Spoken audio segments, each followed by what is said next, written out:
പോലീസിന്റെ ലാട്ടിയടിയേറ്റ് വിദ്യാർത്ഥികൾ നിലവിളിക്കുമ്പോൾ, അവകാശങ്ങൾ ചോദിച്ച പെൺകുട്ടികളെ പോലും പോലീസുകാർ ആക്രമിക്കുമ്പോൾ അവിടെ ഒരു വലിയ പോരാട്ടം ജനിക്കുകയായിരുന്നു. നീതിക്ക് വേണ്ടി ശബ്ദമുയർത്തിയ വിദ്യാർത്ഥികൾ നിഷ്കരണം അടിച്ചമർത്തപ്പെട്ടു. ഒരു ഭാഗത്ത് 6 മാസം പ്രായമുള്ള കുട്ടിയെ പിടിച്ച് പോരാട്ടം ചെയ്യുന്ന മാതാവ്, മറുഭാഗത്ത് ടിയർ ഗ്യാസ് അടിച്ച് നിലത്ത് വീണ വിദ്യാർത്ഥികൾ, ദുഃഖം കൊണ്ടും പ്രയാസം കൊണ്ടും ലാട്ടിയടിയേറ്റ് കരഞ്ഞ് ശബ്ദമുയർത്തുന്ന വിദ്യാർത്ഥിനികൾ.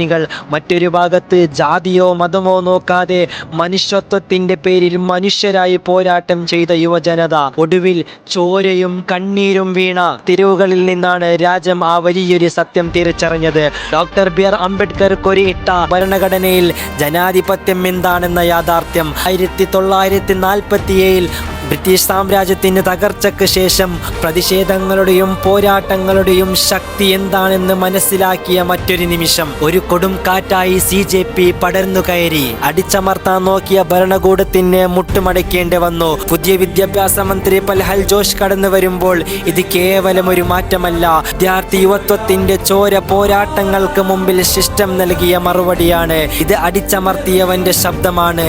ഇത് ചോര ചിന്തി നേടിയ അവകാശങ്ങളുടെ വിജയമാണ്. ഇത് ജനാധിപത്യത്തിന്റെ മഹാവിജയം.